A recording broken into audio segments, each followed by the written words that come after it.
नमन करते हैं सोमनाथ शिव शंभु को। अलग अलग स्थानों पे भगवान के वास, जो गुजरात क्षेत्र में है सोमनाथ, मल्लिकार्जुन जो आंध्र प्रदेश में है श्रीशैल में, अलग अलग स्थानों पर हमारे शिव शंभु का वास है। सब मिलकर वहाँ इसलिए जाते हैं। भक्ति अकेले नहीं करनी चाहिए। यूँ तो कथा हम वृंदावन से भी कह सकते थे और आप यहाँ बैठकर भी सुन सकते थे, चैनल पर तो कहीं से भी सुन सकते थे, लेकिन सामने जो भगवान प्रकट हो, ये मूर्ति की पूजा इसलिए है कि इस मूर्ति में जो दिख रहा है उस मूर्ति से बाहर आने तक का रास्ता तो शिव शंभु का हमें मिल सके, इतनी आराधना हमें करनी। सभी 12 ज्योतिर्लिंगों को हम नमन करते हैं। उस ज्योति स्वरूप को जब हम ज्योतिर्लिंग कहते हैं तो लिंग माने एक सूचक है, एक चिन्ह है। लोग कई बार किसी शरीर के अंग को उससे जोड़ देते हैं, तो वैसा नहीं है। जो ज्योतिर्लिंग स्वरूप है, जो शिवलिंग स्वरूप है, वो एक चिन्ह है उस परम ज्योति का, उस परम पिता का, उस परम परमात्मा का। वो एक चिन्ह है, क्योंकि हम सब उपासक हैं।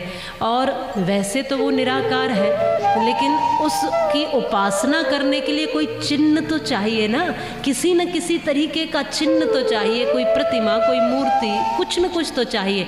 इसलिए वो चिन्ह के रूप में शिवलिंग की स्थापना है। हम नमन करते हैं महाकालेश्वर, उज्जैन में विराजमान है, मध्य प्रदेश में। देखो किस तरह भारत में शिव शंभु हर हर हर बम बम करते हुए भक्तों को कृतार्थ कर रहे हैं। ओमकारेश्वर जो है वो खंडवा में पड़ते हैं, ये भी मध्य प्रदेश में ही है। केदारनाथ हमारे उत्तराखंड में।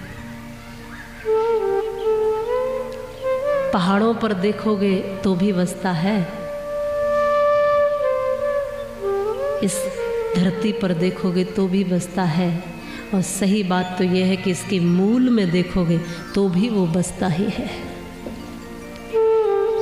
भीमा शंकर है महाराष्ट्र में, पुणे में। काशी विश्वनाथ तो हमारे है ही, उत्तर प्रदेश बनारस वाराणसी में। त्र्यंबकेश्वर भी महाराष्ट्र नासिक में है। और वैद्यनाथ आपके झारखंड में ही, आपके बिल्कुल पास में ही है। तो कृपा करेंगे तो हम दर्शन के लिए जाना ही चाहेंगे।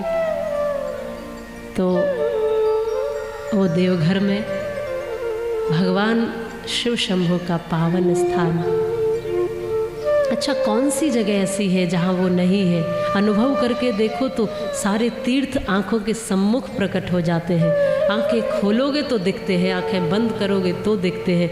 ये भक्त के भाव पर है। हमारे भोलेनाथ नागेश्वर बने हैं द्वारिका गुजरात में, और कृष्णेश्वर बने हैं वो भी महाराष्ट्र औरंगाबाद में, और रामेश्वर बने हैं। तो रामेश्वर कहाँ बने हैं? तमिलनाडु में। और रामेश्वर की स्थापना किसने की है? मेरे प्रभु श्री राम ने।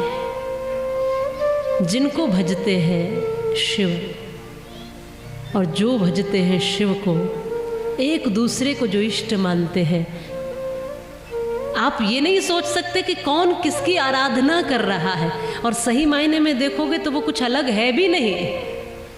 लेकिन जब श्री राम जी को आवश्यकता पड़ी शक्ति की, जब श्री राम जी को आवश्यकता पड़ी रावण जैसे अहंकारी से युद्ध करने की, तब रामेश्वरम की स्थापना की है। समुद्र के किनारे पावन स्थान रामेश्वरम को निर्मित किया।